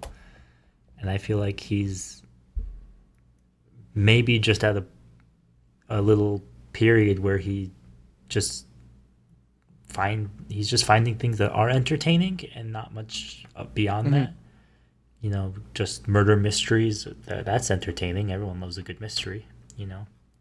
There's not really the kind of stars aligning that we see on Social Network, Zodiac, or Fight Club. Yeah. You know, it's just the entertaining aspect of them. Which, like I've said, I respect him for doing that. Because if he didn't do that, we would have ended this discussion with Zodiac, with Social Network. And he would not have had made a film in 10 years. I don't know if we want that. But yeah, not a lot of rewatchability, but maybe it's just because they don't appeal to us as much. I know people who absolutely love Gone Girl, and I've probably seen it dozens of times. So what can you do? You know. We should briefly mention, though, between Girl with Dragon Tattoo and Gone Girl, and between Gone Girl and Mank, David Fincher directs / produces some TV on Netflix. And while neither of us have really seen these shows... Whoa, speak for yourself. I know, it's basically speaking for myself here. Have you seen all of House of Cards? Or all of okay, let me... I haven't seen the last season of House of Cards, and I refuse to. Understandable. Yeah. What I mainly want to comment on, though, is that it's even a Netflix series to begin with. Because this was when 2013 was when it started. So Netflix at this time was House of Cards and Stranger Things. And like that was it. No, Stranger Things wasn't even around yet. For, Stranger Things wasn't until 2016. Was it not? I swear to... No, it was really just Netflix was being really carried by House of Cards. Maybe I'm confusing House of Cards and Game of Thrones, because those two shows I feel like for such a long time were just in the zeitgeist. Yeah, no, Game of Thrones, it was definitely around, but Netflix, as far as Netflix originals, House of Cards, and maybe Orange. What's the prison show with the women? Orange is the New Black. Orange is the New Black. Yeah. Orange is the New Black. Yeah. I think that's the other Yeah, those show. were really. Yeah. So this is really before, I guess, the Netflix original boom, you know, that we got post Stranger Yeah. Things. Um, but what do you feel for David Fincher moving to Netflix so early, much before many others have? Um, Do you feel like it's in line with something he would do, given his track record? I think this is. I think he just saw the way the wind blowing and was like, Mm, I had success at the box office, but my contemporaries around me are not having the same success. Um, and I think he just realized that Netflix. Well, so the thing that drew him to Netflix the most, and it's an issue that really somewhat plagued his career, was Netflix was willing to not interfere. So mm, Netflix was just like, hey, you guys come make the show, and we'll just let you guys do your own thing. And I think for a mm, director who kind of has had that issue throughout his whole career, I think that really enticed them to be like, I can finally make what I want to make. And mm-hmm, look, House of Cards, the first two seasons is some of the best stuff on TV, straight up. mm, Up until the end of season two, season three and four still solid, not quite as strong, and then five and six it just goes down from there. But I mean, this is right up David Fincher's wheelhouse. This kind of scummy. It's very on the surface level. It's polished and it looks pretty and it's composed really well and shot really well. The score is fantastic, but the actual mm. content is so disturbing and it's so cold and you know Same with Mindhunter too. the characters of Kevin Spacey and Robin Wright or Francis and Claire Underwood are so manipulative and they'll do anything to get their way. Um, it's really a shame that we didn't get a final good season, unfortunately, because Kevin Spacey decided that To be the worst person. he actually he enjoyed touching kids when he was younger. So, um, Oh, not just when he was younger, when he was older. and he was older and just all around. Yeah. Yeah, yeah, it was really fun to go back and watch. I watched the pilot again of House of Cards, and it was kind of cool to go back and watch. Start from the beginning. How do you think style for David Fincher stylistically? How does it compare to his movies? I mean, it's the same. Very similar. Very similar. It's very well composed shots. He does this editing thing where it's fast cuts and not a lot of Mm. another thing that Fincher doesn't do is he doesn't have really a lot of landscape shots. He just kind of Yeah, cuts from scene he to doesn't scene do to scene to establishing scene. shots a lot either. Yeah, it's Yeah. establishing shots. Thank you. Um, and he does that a lot in House of Cards, and he just kind of goes off. He has these wonderful foils in Kevin Spacey and Claire, Robin Wright, excuse me, who play off There each you other. go, man. Dichotomies in his Yeah, characters. yep. That's what he. I mean, that's what he does. That's what he does. He has characters who bounce off each other well. Um, so I mean, it's right up his wheelhouse, and it's definitely a David Fincher project. Mm, yeah, for sure. Now I bring up those shows, even though we don't have much to say on them, because his most recent film, Mank, from 2020, was a Netflix movie. It was produced and distributed by Yep. Netflix, both in theaters and on streaming. Did you know it was Um, nominated for so many Academy Awards? I did not. That surprised me a Mostly lot. because in the last few years I haven't bothered to watch the Oscars. Let me ask you this: did you know that this movie was So- on Netflix? But prior Yes, I to did. us researching and being like, we're gonna do David Fincher. No, I knew it was on Mm. Netflix, and I have seen it. I had seen it on Netflix. Not that I had watched it, I just had saw that it was a David Fincher film on Netflix. Because I don't remember any Um, marketing or anything for this advertising. movie. Yeah, Yeah, which is surprising because Mindhunter, it was like, bam, David Fincher from the mind of David Fincher. Here's Mindhunter. yeah, And House of Cards, bam, from the mind of David Fincher. Here's House of Cards. And Mank didn't really have a big push behind it. And Anything. it's really interesting because, I mean, David Fincher at this point, probably one of the more well known names in Hollywood, is the one of the more well known names in Hollywood. And that's Yeah. Well, at Netflix's least whole at this thing is point, like, let's just put names on posters and Yeah. sell. And for And he's specifically associated with Netflix because of House of Cards and yeah, Mindhunter. For sure. Yeah. Now let me ask you this: did you know that the movie was written by his dad? I did. I saw it was Jack Fincher in the credits, and I was like, who the f is Jack Fincher? Then I had to look it up. I was like, oh, nice. Interesting. Yeah. He originally wanted That's to create this movie. I think it was after the game, but he couldn't get the funding for it. That's a long time ago. Yeah, Makes yeah, sense. yeah. It's a weird movie. Yeah, what did you think of this movie, man? Because I'll be honest, I was bored. I was bored watching this one. You were bored? Okay.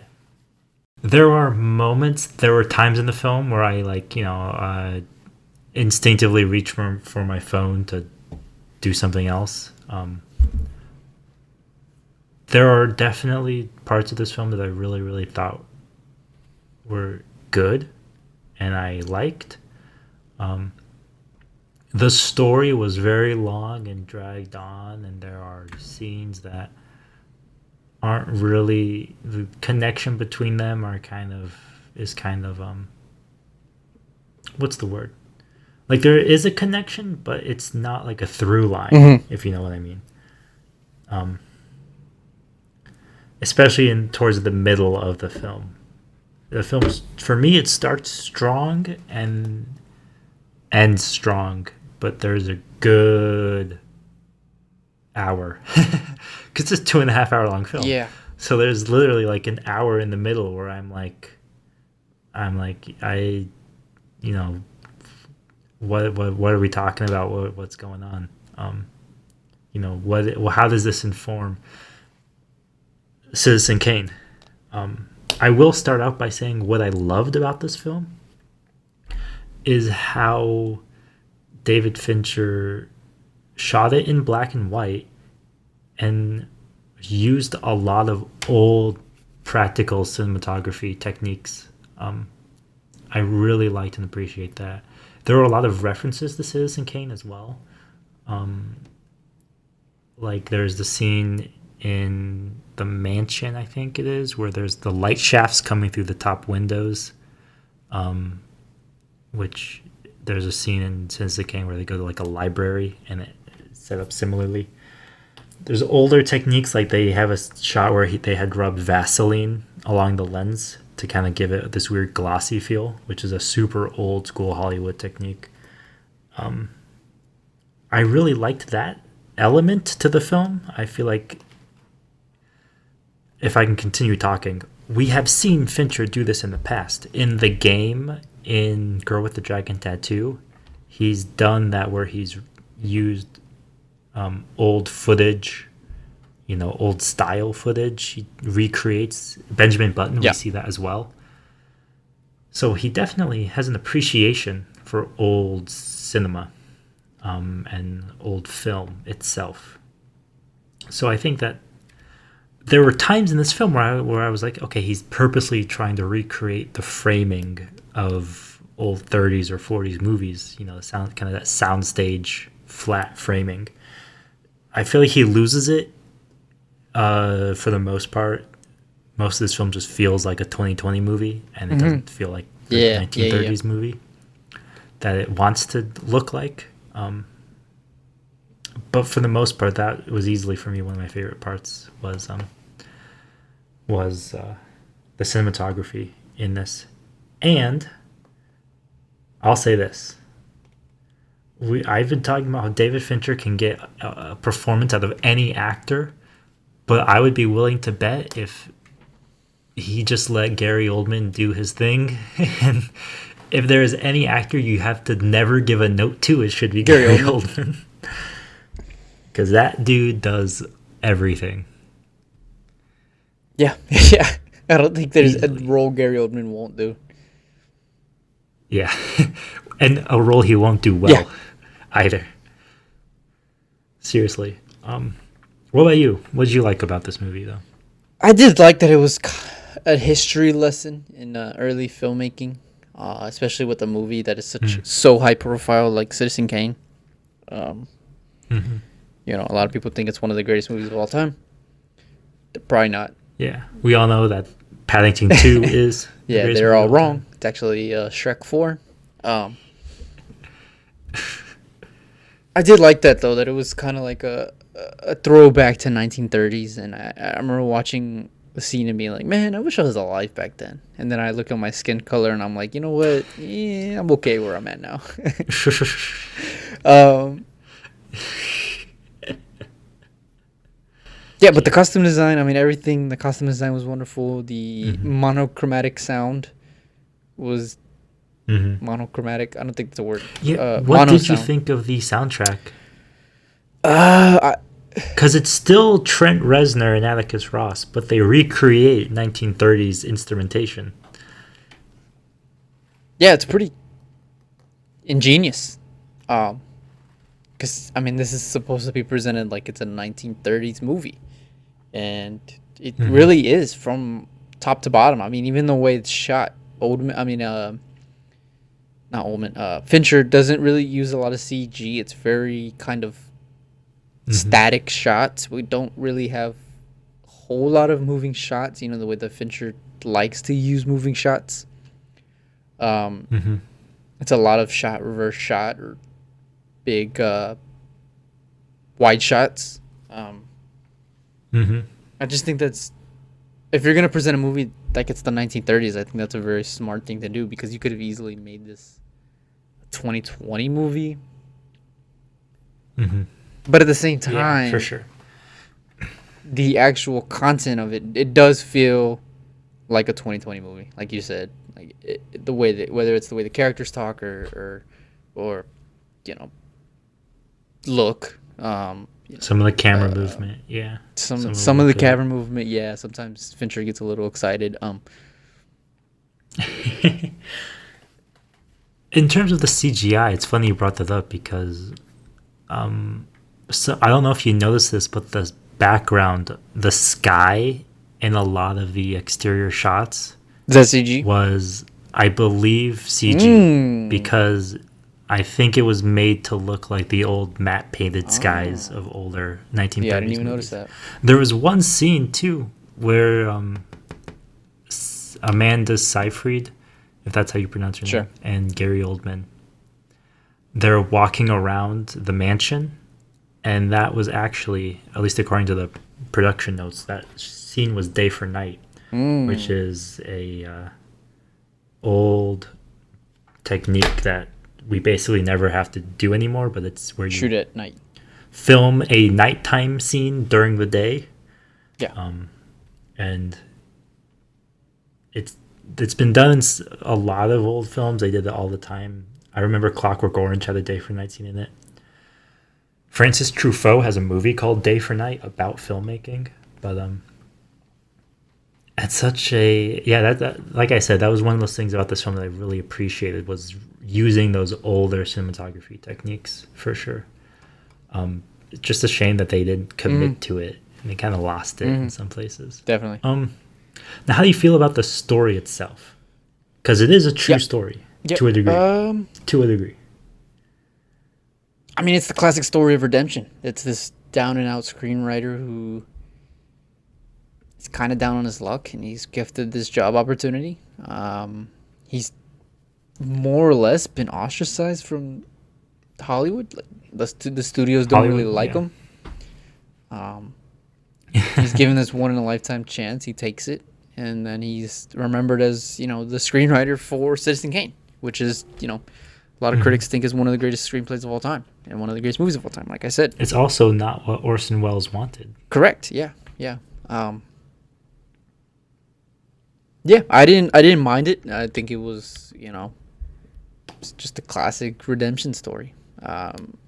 There's not really a lot of depth there. Not that there needs to be. I'm not gonna sit here and be like, I want to study a movie for, you know, 6 hours, otherwise it's not a good movie. But Yeah, man. I don't really have a lot to say about Mank because, you know, kind of lukewarm on it.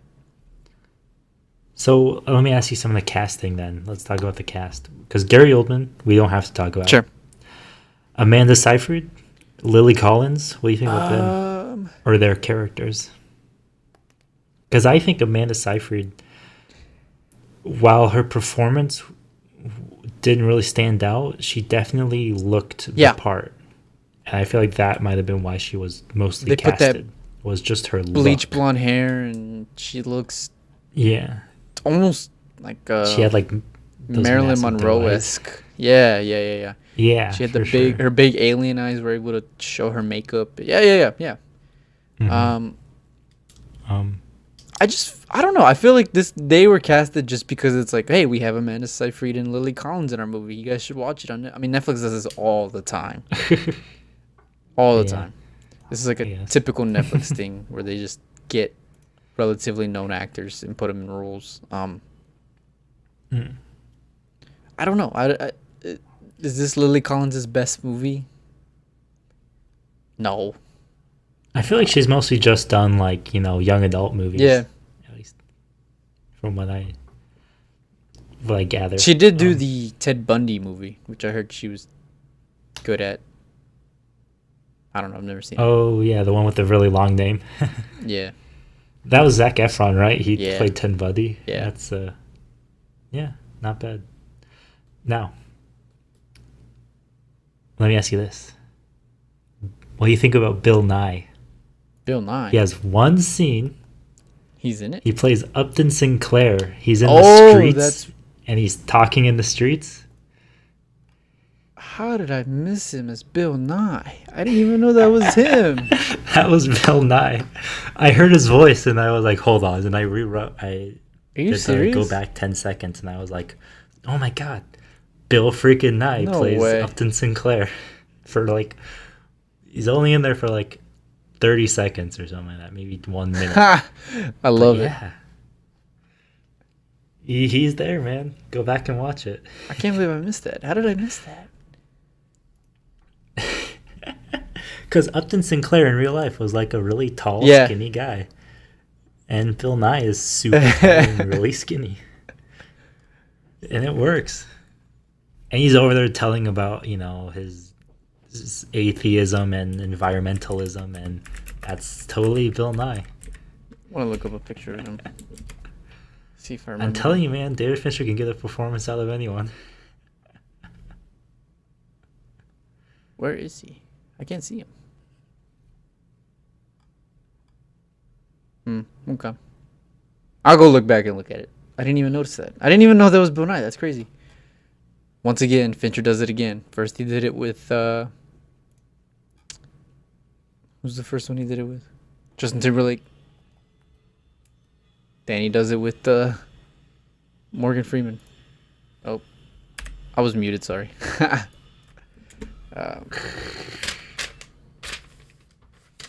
Yeah. Once again, David Fincher. He pulls out Justin Timberlake. He pulls out Tyler Nye. Perry. He pulls out Bill Nye. That's crazy. Yeah. That's awesome. That's awesome. But yeah, overall, I will admit with you that it was taking it on wholly. I am also kind of lukewarm. I would probably put it in the C, Yeah. maybe mid, high C, low B. I would agree with that. Because it's interesting. Mm-hmm.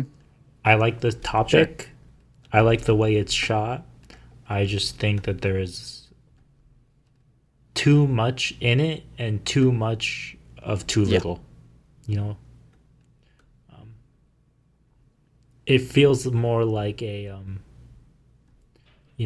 there's a lot of almost all the characters are real people, and it feels like they take a lot of time to look at how many famous Hollywood executives we can fit in our movie,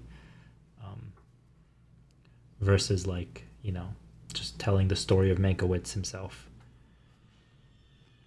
And it's also a very 1930s movie too. They don't shy away from.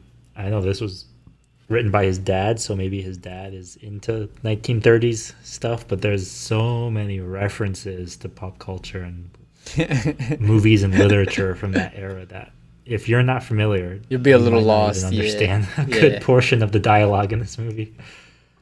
For sure, yeah. For sure. All right. But other than Let me that, ask you this: I liked it. It was good. what does he do next? What does he do next? Do you think he's gonna stay at Netflix? Well, he has a movie coming out with Netflix.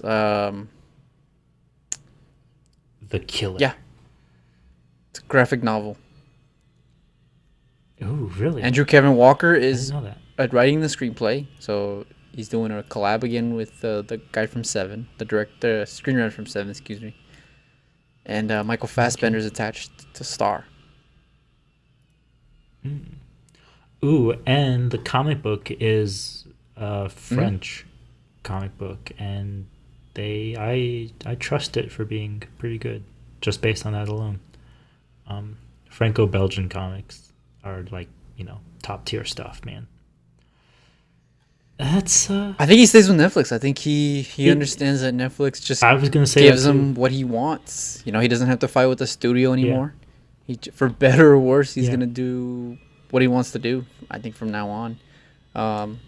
A lot of people have been asking for Mindhunter gonna season say- 3, and after watching the first 2 episodes, I've only watched 2 episodes, so nobody ostracized me or put me over a fire or anything for this take.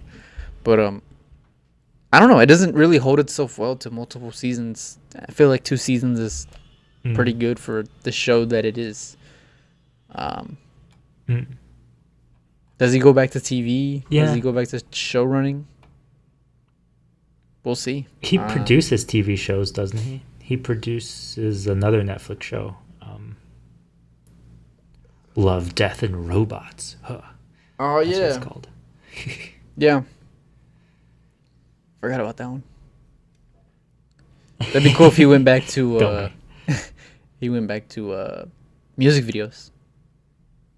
I was gonna say, yeah, that would be interesting. He's just like, you know Yeah, what? Let's just end true. it like I started. I'll do a few more music videos. Yeah. Hey, man, he's all in the bookends. Maybe he will. Fair. Yep. I don't know. Maybe he will. But no, Make a- I was gonna say, I think he's. I was gonna say too. I feel like he stays at Netflix Yeah. He's got a good deal with them, so I wouldn't for sure. hate him if he didn't. Fault him. Yeah, for sure. Cool. Interesting guy. Any last words on David Fincher? Do you think he is? When we were talking about Christopher Nolan, you had asked me if I thought Nolan was one of the best working directors today.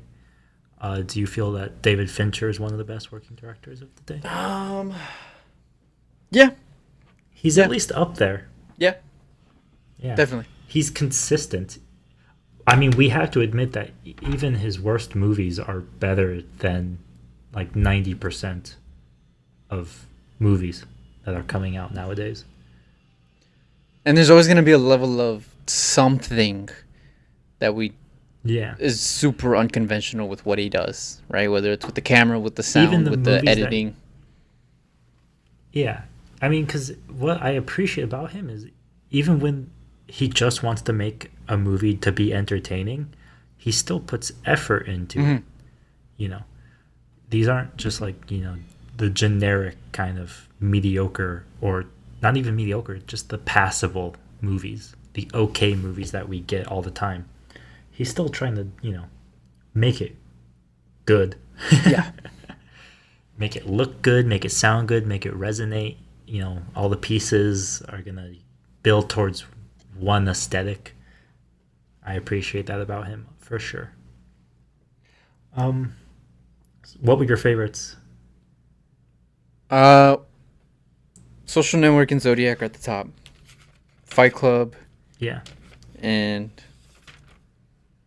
Gone Girl, I think, are a step below. Then it probably goes No, Girl Seven. with... Oh, 7 too. Yeah, I forgot about 7. Okay. Then it probably goes Girl with Dragon Tattoo, The Game. And then Alien 3, Alien 3. Mank, Panic Room. Panic Room, and at the bottom is Benjamin Button. Like 50 feet of crap, and then there's Benjamin Button. Jeez. Yeah. No. Is your list Zodiac similar? and Social Network are. Oh yeah. No man, I got my S tier is easily Alien 3 and Alien 3 2 the sequel. True. Hey, you seen anything? A tier is Benjamin Button 2. Have you seen anything cool lately? Anyway. Anything besides David Fincher? Yes, actually, just yesterday, I watched a movie called Living in Oblivion, which stars Steve Buscemi and Peter Dinklage. And what's funny is the director for this movie worked on a film with Brad Pitt really early on in Pitt's career. And he hated it. He had such a horrible time. Basically, it was one of those times where like everything that could go wrong during production went wrong. And then he tried to make another movie and just everything went wrong. And he was like, I'm going to make a movie about this. Living in Oblivion is about making a movie. Steve Buscemi plays a director. Peter Dinklage plays an actor in it. And dude, there is a character who you can tell is supposed to be Brad Pitt. Like, I'm sure Pitt is a very mature guy now. Sure. But back then, this was in like the early 90s. It's like the most, you just know he's Brad Pitt. He has that attitude. Imagine Brad Pitt in Seven, but on like cocaine. That was this character. It was all over the place on purpose. It was a hilarious movie. If you ever want a good movie about making movies, Living in Oblivion was a pretty good one. I related to the first assistant director character for sure. I felt her pain. Having been an assistant director during school. Having been, yeah, seriously. Nice. But no, yeah. What about you? Have you seen? Yeah, actually, my movies aren't as cool as yours, but I watched Quiet Place Part 2, and I watched Black Widow. Nice. In theaters? No. Stream? We watched them at home. Nice. I want to say Black Widow was not my idea. about them? I was at my uncle's house. He put it on, so I just want everybody who's listening, all three of you, who are like, you always trash the MCU. Wasn't my idea. Wasn't my house. Okay, just want to say that. Did you like it? No. When do you think Marvel fans are gonna realize they're just getting the same movie, copy and pasted? Never. It is legit beat for beat the same movie as like Black Panther, Thor. Like it's the same movie. But the characters are different, man. Yeah, people. Russian or something. I was reading reviews about it, and people were like, "Oh, we finally got our Black Widow movie after so long. It's such a shame we didn't get it." I was like, "You could have not had this, and still your life would have been okay. Like this is not Endgame. This is not the first Avengers. Like this is not anything groundbreaking. Yeah. This is Go very, watch very WandaVision if you want that. Yeah, this is very, very mediocre. Quiet Place Part 2 is What do you interesting. think of Quiet Place Part 2? It Does it get even quieter? Yeah, they go negative decibel. Whoa. I don't know. I kind of liked it, even though I don't really like the idea of it. Of like a movie that didn't need a sequel. Quiet Place would be that one. But they do some interesting thing with the characters. They continue character arcs that I didn't think would be necessary or interesting, but they are interesting and necessary. But I mean, John Krasinski still directs it. I believe so. Yeah, he's come out and said he's not doing the third one. Makes sense. Yeah. So I mean, we'll it see what can't really happens with get that. much quieter than Quiet Place Part 2. Yeah. It's like Taken. You can't get Taken the third time. You're just an idiot at that point. Yeah, they they set up the sequel in such a fu kind of way, like similar to the first one, that I was super mad at it. Even my mom was mad at it. She's like, "This is dumb. Why didn't they just finish it?" So Money. yeah. Money. So I probably will watch that. It's like John Wick 3, where I was like, really? Do we need a fourth? Yeah, So. no, for sure. It is what it is. Modern Hollywood. I'm not gonna sit here and complain. But that's it. Yeah, that's all I watched, really. Not bad. So Not bad. Not bad. let's right. wrap this up with a nice Let's bow. wrap it up. This was Hit Play.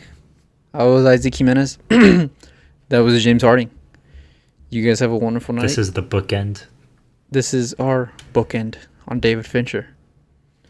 See you guys later.